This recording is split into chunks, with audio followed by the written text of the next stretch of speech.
What's going on, everybody? Welcome back to Avery Selection Show. I'm Trey. That's Bobby. Got it right 2 weeks in a row. I'm happy. Dad, you feeling all right? You good? Hey man, I'm good. I'm good. I'm just a little sleepy, but we won't talk about that. Inside joke. Inside joke. If I'm feeling like it when I edit, I'll put a little funny thing there. But it's been a long night Yeah, for Dad, man, having to do some parenting duties. yeah, no doubt, no doubt. It's all good, man. It's all okay. You know what I mean? Avery Selection Show. We're back. You guys know we love doing this. Get to talk to Dad every week. I have fun doing it. I think Dad has fun as well. I have a Uh, blast. I'm telling One of the serious note, want to go ahead and get our serious note out the way. Want to send some thoughts out to the Sardis community. Football player up there. He was in a. I'm not gonna get into too many details, but he was in an ATV accident, as I understand. Branson Peppers, and he sadly lost his life. That community is hurting very, very badly. One thing I always talk about is keeping Christ first. And this young man, as I was told, a story I was told about a week ago, 2 weeks ago, he led one of his classmates to know Christ. So I have no doubt where that young man is spending his life. But our thoughts and our prayers are up to the Sardis community. And keep balling, boys. We're rooting for you, for sure. you. Yes, sir. Uh, I think he was. Didn't he have like Jesus saves on his Jesus say, pads? yeah, I'll pop up a picture. He's got on his, I think if I can find it, it says Jesus saves across his paths. He had that Yeah. written on him. He had it on him at all times. So that man, he was prepared for anything. So I think he was 15 years old, I believe. So very, very young. So Man, that's great, man. Be that young and already know what you want to do yeah, with your life, and yeah. yeah, And there's no doubt where he is. So I mean, it's sure it is a very, very tragic situation, especially for the parents. I know they're hurting, but this isn't really more of a mourning.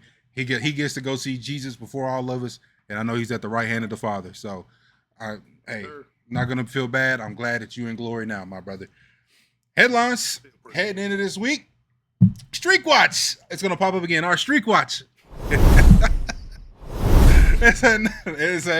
Sadly, the Columbia High School in Huntsville. We talk about it every time. If you're new to the show, there's a high school in Huntsville, Columbia High School. They have the nation's longest losing streak, and Nine Dad's been showing you last couple seconds. It's at 95 games. Nice, Uh, 95. Sammy Coates, former Auburn player, NFL player, he's got his work cut out for him, dog. He's in a very, very tough region. Oh, definitely, man. I looked at some film and I wanted to see if it's coaching or is it That'll be on the just screen practice. too. That'll be on the screen too. Yeah, yeah. Show them that play right there, man. I mean, Yeah. is that coaching or is that just your guys doing what they want to do? You I know what don't I know mean? if it's culture. It's like maybe the latter part of what you said. Those guys, they just trying to do something, trying to make something happen. You can't, but you can't do that. You can't run around.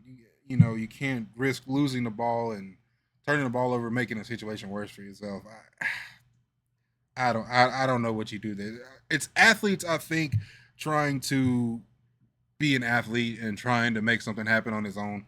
Because I mean, he obviously doesn't trust his players too much, his people in front of him too much. Yeah, but it ended up worse. Yeah, yeah. So But hey, but I tell you this though, they will not lose this week. they must got a bye week. Of course. That's not funny. Hey, it's a positive, man. Positive. Hopefully they can go 1-0 this week. Every team, the goal is to go 1-0 each week. They can go 1-0 this week. Hey man, I got them over by. I mean, Columbia over by. I got them.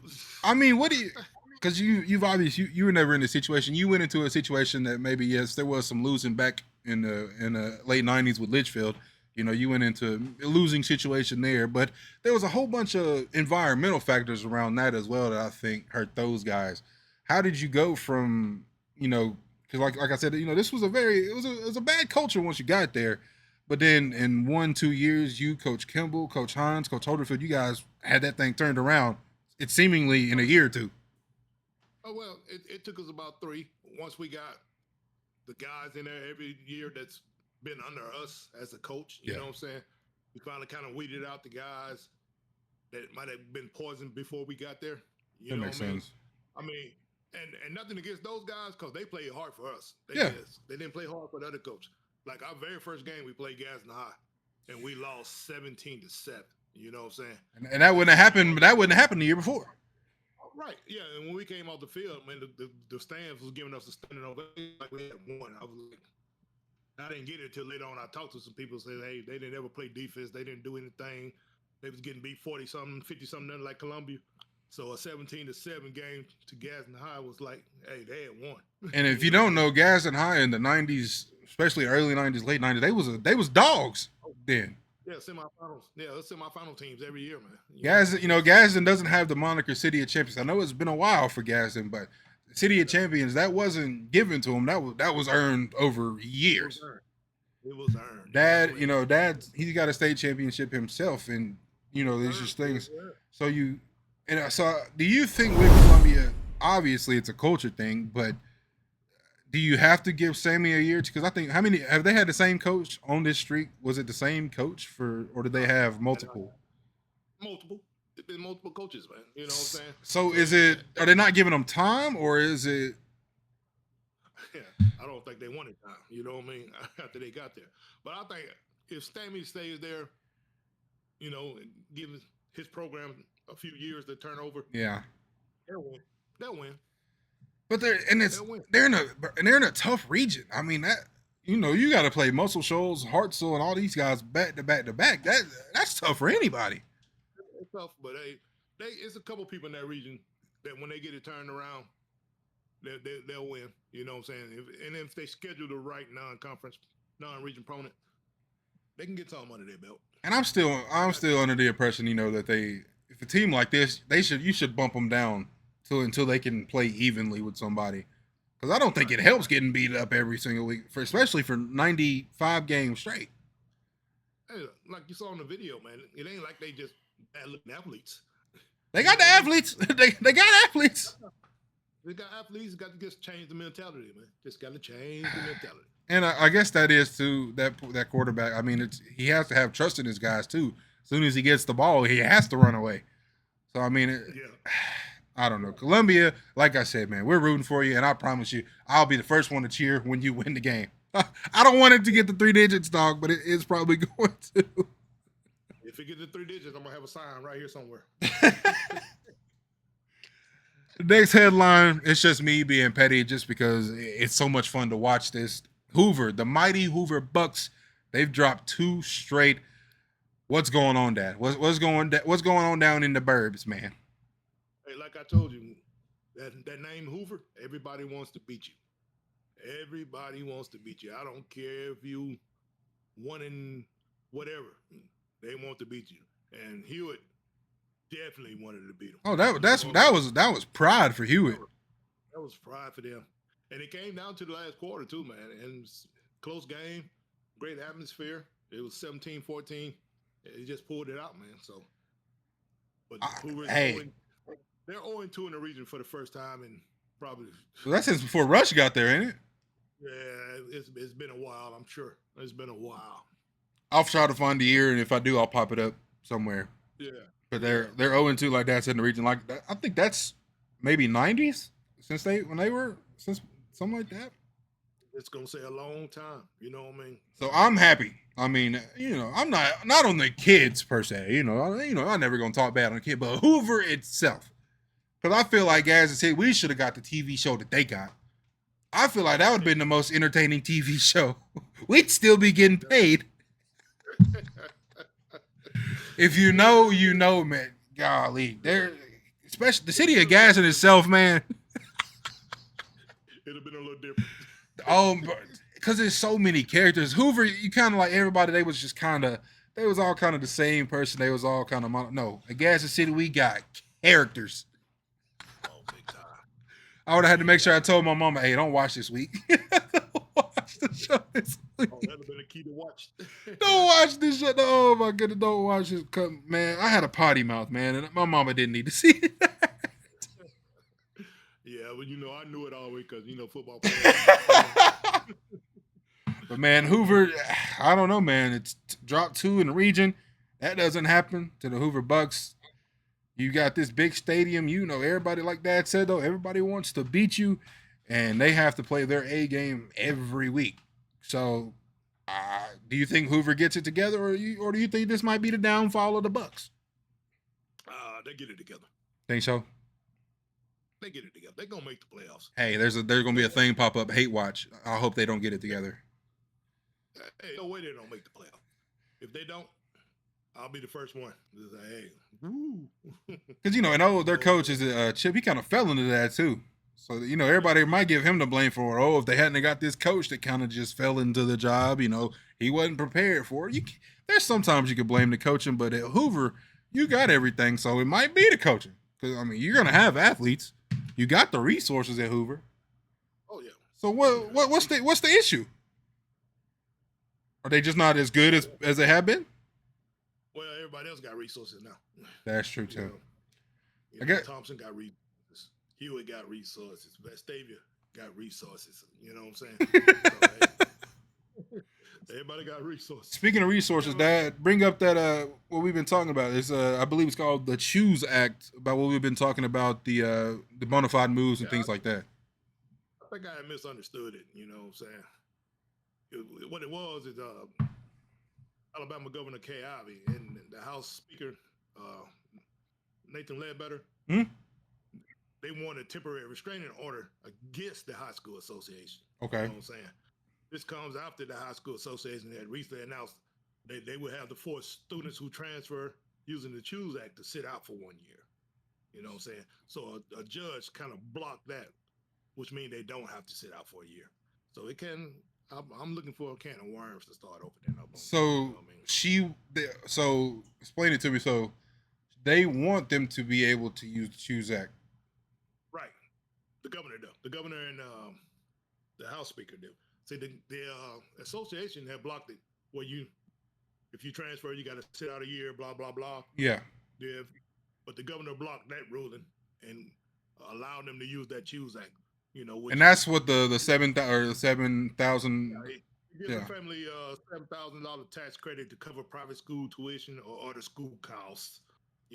Some families are using this to switch schools. Many student athletes are included. You know what I mean? So, like you said, that could open up some that could open up some stuff. Right. So this $7,000 for school cost. What is school cost? Do they have it defined what school cost is? It's broad. That's the problem. Like, do they have it like? So what is that's? I don't know, man. Because you got to think. It says private school tuition or school cost. So could that school cost be? Hey, we got this kid he's in a bad part of town, and we want him to come to our school. Is this school cost his parents' rent for first and last month's rent in this new place, or is school cost his gas money to get back and forth to school? It's broke. It sounds like somebody got the governor in their pocket. I didn't say that. That's just what it sounds like. He said it.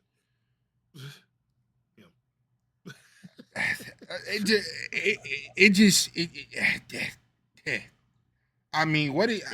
It's weird for the private schools, if you ask me. You know what I'm saying? I mean, and some public schools are gonna take advantage of it too. Because this to me, it just gets into the same argument every week with the college with NIL.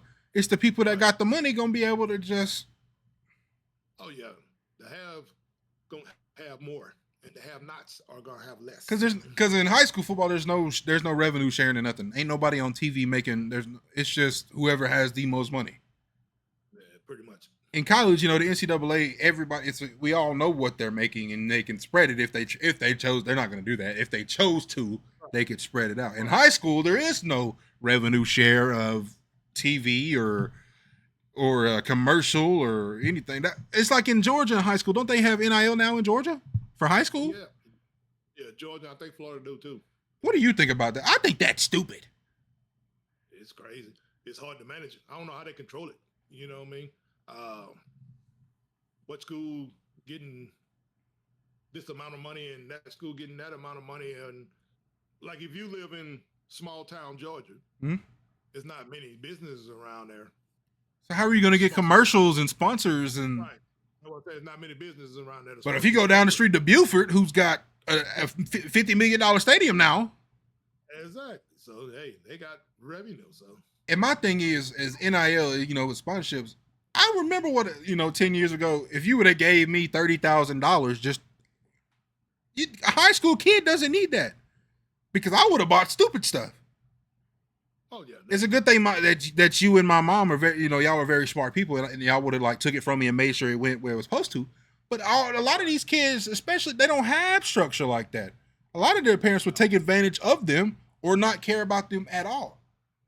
So, like you said, how do you manage that? They can't. You know what I mean? Nobody's gonna be able to govern that. So, the powerful gonna get power. Because I think here we talked about it at work before. Like there's sometimes they can't even give kids gift cards to Zaxby's. Yeah. Like that's what happened to the running back of Jackson. That's who it was. Yeah. That's what. Yeah. He got a gift card because he won Player of the Week and had a gift card. So you're saying you're gonna call him eligible because somebody bought him a meal, essentially? Pretty much. And that goes back to 70s, 80s college football. Right. Like you said, $30 a month trying to eat. But it's crazy. Like when I was in college, if I was at McDonald's and an alumni came in and said, "Hey, I'm gonna get his meal," if somebody found out, I could have been ineligible just for them buying me a Big Mac. You know what I mean? It's crazy. Like, so that's how it so works. In one state, in our state, you got kids being ineligible because somebody got them a $20 Zaxby's gift card. But you go right next door, it's a school with $50 million, probably giving these kids 10, 20, 30, who knows, $50,000 just because they got the money to do it. That's what it's about. What did you say the haves gonna have and the have-nots is gonna have nothing? They're gonna have nothing. It's pitiful. Every week, I ask Dad a question. There's nothing really too serious going on in the football world for me to ask. So this week, Dad, the only question I got: which meal was better on game day, the pregame meal or the game after? High school or college, doesn't matter. Man, post-game meal. Man, a pregame meal ain't nothing but just a little something to put on your What was your go-to post-game meal? We'll say in college because you had a little bit more freedom there. Oh, they got they provide pregame meal, obviously. Yeah. It just depends on what time of day it was for pregame meal. Let's say you had a 11 o'clock 2:30 game. It don't matter. It's gonna be about the same. It's just gonna be adjusted a little bit. If we kicked off at 12 noon or somewhere around there, we're gonna have breakfast. So it's gonna be grilled chicken, some scrambled eggs, and maybe some roasted potatoes. You know what I'm saying? And that's it. Now, if it's a night game, anything after 2:30, later on in the night, we're gonna have grilled chicken, some mashed potatoes, and green beans. That's it. So what was your post game meal then? What was your go-to post game meal? What they provided for us was KFC. It's probably better back then, though. Yeah. When we came out of the locker room, we got a 3-piece with 2 sides, man. We're gonna grow up. So in college, in high school we have the chicken finger eaters. The people that don't play. So do you have those in college? You got the chicken finger eaters in college? Yeah. Only difference was they was good in high school. Somebody's team, you know what I mean? But they was a chicken finger. They was not a pre-gamer in high school, but it became a pre-gamer when they got to college. You know what I'm saying? Funny. You shouldn't even say this. I had a college coach tell a kid one time, only reason we recruited you because we thought you was somebody else.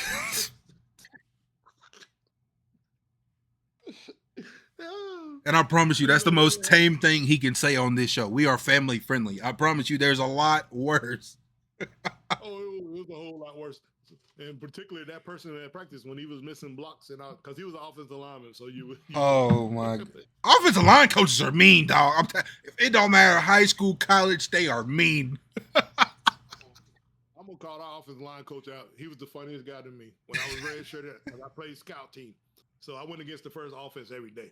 So I got to hear the offensive line coach get on the offensive line every day. I bet you heard a new line every day. Wow, I heard about him. I heard about him. And he's still coaching to this day, man. Shout out to Rick Trickett. Rick Trickett. He's I think he's at West Virginia with Rich Rod. Now he was at Jacksonville with y'all.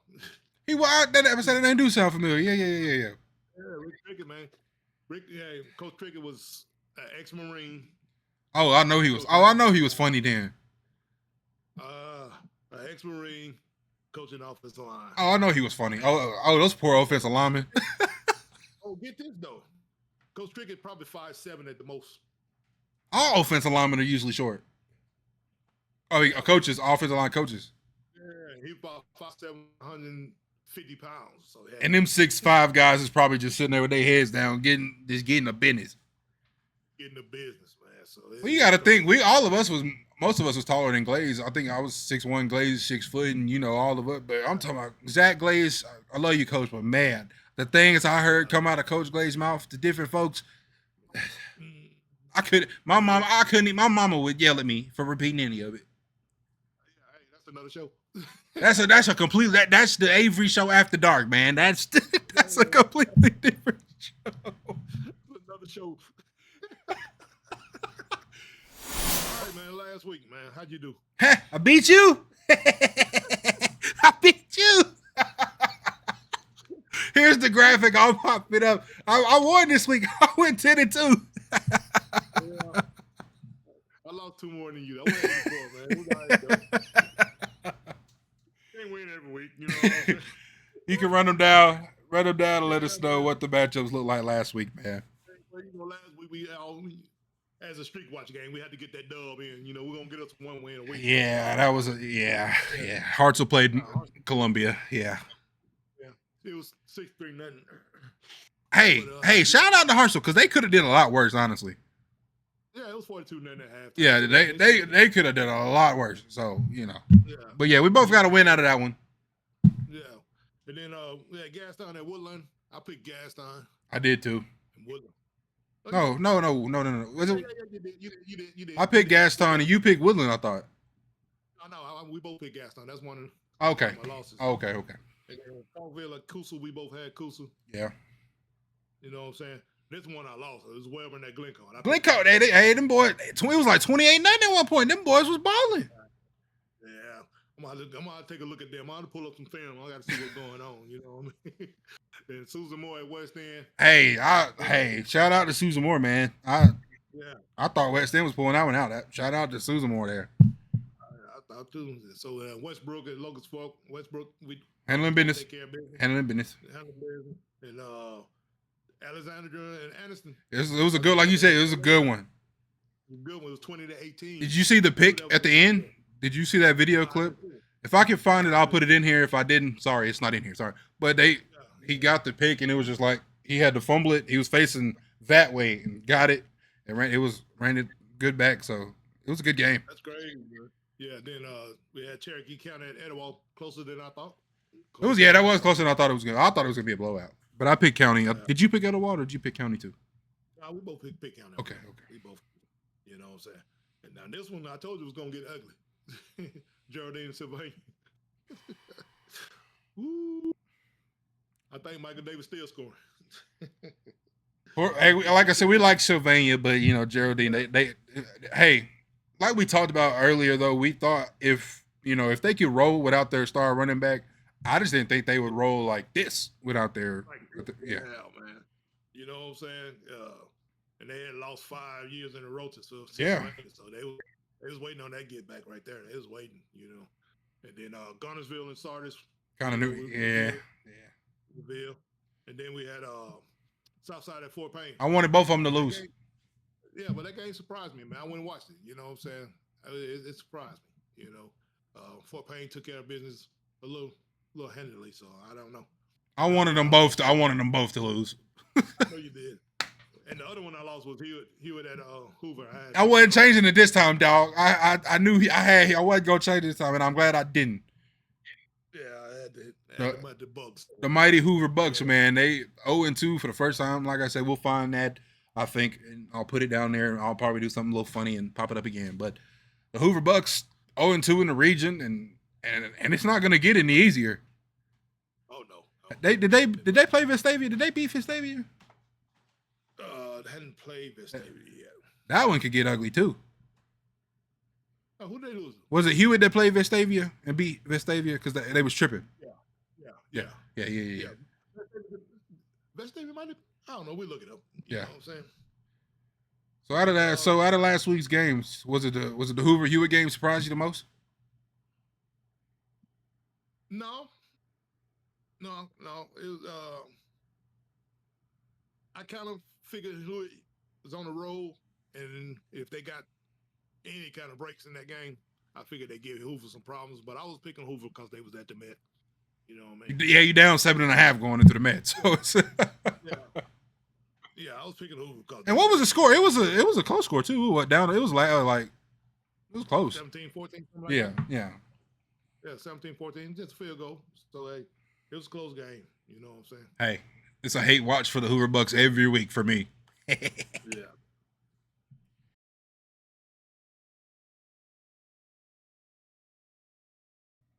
Here we go, man. We're going into week 4, which is week 5 for us. You know what I mean? Got 12 games on the slate. You ready for them? Let's go. Let's go. Hey, first game we got Susan Moore at Coosa. Yeah, it's Coosa. That one wasn't too hard for me. Susan Moore's been playing some good ball, but Coosa's gonna kind of settle that down. Yeah, I got Coosa too. And this one was this game here was hard for me, man. I got Cleveland at West End. That was yeah. I put Cleveland is what I wrote down. Okay, I'm glad you did because I got West End. So we'd be opposite on that one. Yeah, no Sand Mountain at Gaston. I got North Sand. That's a good ball team there. Yeah, I got the Bisons too. And this one right here, man, should be a good one, man. Westbrook at Piedmont. Steve Smith going back home, man. This one we talked earlier, but this one it's a little bit tough. It was tough for me to pick. I got Piedmont. I know Steve Smith. He's familiar with it. Going to the Field of Champions won't really affect him much as a coach, but it's still like I said, we're at Piedmont, so I'm gonna have to go Piedmont with that one. Yeah. Give me the Bulldogs at home, man. I got Piedmont too. Asbury at Collinsville, probably route. Yeah. That one will have a running clock in the second half. Collinsville. You think so? Yeah. Now this one might be interesting too. Now Etowah at Asheville. I was thinking that I'll never give Etowah credit and stuff like that, but Asheville they surprised me last week. We was at work talking about it. We was listening in on that game, and Asheville's playing some good ball, but I think Etowah they got a little bit too much pride, so I'm gonna go with Etowah in that one. That's our second one against. I got Asheville. You got the Bulldogs again. I got the Bulldogs at home, man. You know what I mean? Gunnersville at Arab. Good matchup. Still, man, Gunnersville, man. I don't know. I don't think they'll lose a game on regular season. I don't think. It's looking like it's gonna end up that way, but it's shaping up the right way. But Gunnersville, you got Gunnersville. I got Gunnersville too. Yeah, Boaz at Douglas. I went Douglas. I went Douglas in that one. Did you? Yeah. I went Boaz. Douglas was playing some good ball too. I'm gonna go Douglas there. Yeah, we got some discrepancy on. Yeah. Okay. What about Scottsboro at Sardis?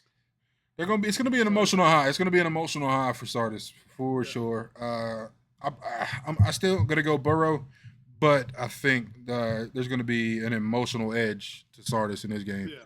I got Scottsboro, but Sardis is gonna make it a fight.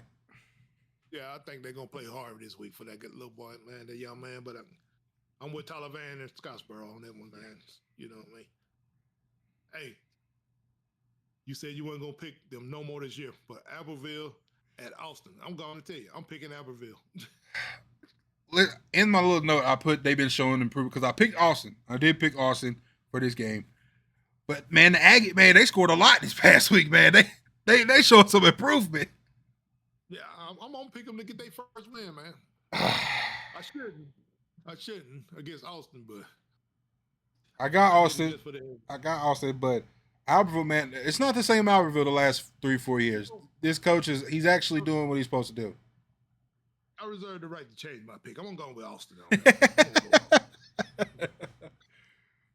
know what I'm saying? I might, I might pick them. You know what I'm saying? But I'm gonna go Austin with them. But Albert, like I said, this isn't it's not the same Albertville team. These boys putting up a fight. It's, I thought they was gonna win last week the way they was playing. Yeah, they showed some fights, so I'm leaning towards them a little later on, maybe. You know what I mean? And you know the GC boys, our Gadsden City boys, going up to Hazel Green. I got Gadsden City. Go on and get the win. Come on home. It's too long of a drive. Go on and go win. Come back home. Yeah. And last pick, man. Hey, it's probably a top 10 game in 4A, man. This is gonna be tough. Anderson travels to Host Bluff, man. That one's. I'll go first in this pick, but Anderson and Host, like me and Dad both talked before we came on the show and started recording. This was one of those games. It's like you can't really just look at it. I'm gonna lean this way or lean that way. But since the game is at Host Bluff, so I'm gonna go with Host Bluff. It's at Host Bluff. I'm gonna go with Host Bluff. Man, it's a great pick, man. Host Bluff beat him pretty soundly down here at Anderson last year. So I mean, you know, I coached down at Anderson. Them boys got a little pride, man. I think they're gonna remember that. And I say it be close. Oh, it's gonna be close for sure. Be close. And since you pick Host Bluff, I'm gonna pick Anderson, so we have some oddness in it. You know what I mean? I'm not mad at it. Be surprised either way. I wouldn't be surprised either way. You know what I mean? And like we said though, that it's either gonna be a good game or it's gonna be lopsided one way or the other. Right. Coach probably have them boys ready to play, man. Host Bluff will be ready. It just depends on Anderson answers the bell or not. I think they will because, like I said, they played a really good game last week. Oh, this is a game we didn't have. I just thought about it. Should have talked about it. Pale City beat Mountain Brook last week. I know we were doing our picks, but yeah, but Pale City beat Mountain Brook. I need to go back and watch that game, see what happened. I mean, held them to 3. Mountain Brook, they threw in the last 3 or 4 possessions. They threw like 2 picks and fumbled. Well, turnovers will get you beat. It was 10-3. The game was 10-3. Hey, Pale City must have played some D. They were balling because Mountain Brook's ranked. I think they were ranked 8 or 9, and Pale City struggled with Coosa. That's what I'm saying. Hey, that was the shock of the week right there. That was the shock of the week. So I'm going to pay attention a little bit to Pale City to see what's going on. But we had our Friday night picks. What game interests you the most there? Because there's a good couple of them that interest you a little bit there. Oh man, Host Bluff and Anderson. Bulldogs and the Eagles. Yeah, that got to be the game for me. And we're on the road, so I'll be able to peek at some scores and stuff during the game. So you know, hey, I won't be checking in on that one. The Westbrook Piedmont game, I'll be interested to see if it's, you know, see if Westbrook go down there and give him a game, or if Piedmont's just gonna do Piedmont things. But like I said, Steve Smith's not gonna be intimidated going to his place of work. He knows that place way too well to be scared to go. Oh yeah, he built it, so hey, he know what's up. That's our picks this week. That's what we do. We talked a little bit about some headlines going in. Make sure we send our prayers and thoughts out to Sardis as well. Dad, we're getting halfway through the season. Yeah, man. Halfway through, man. I've talked to them people that we can, and a couple of them be asking me when we're gonna get the special. We'll get you soon. I promise. We'll get it soon. Yeah, we're gonna have a good time when they get on too. So hey, it is what it is, man. Hey, in high school football, you never know what could happen. Yeah. One little side note, man. Bama won 2 in a row. Ty Simpson looked good. Is Bama for real? We'll find out in a couple of weeks. Is Bama for real? Will the Hoover Bucks ever get it back on track? Columbia, will it go to 3 games? It's the Avery Selection Show. Keep God first. I love you. Dad loves you. Dad, I love you. Glad we get to do this every week. Until next week, man, we out.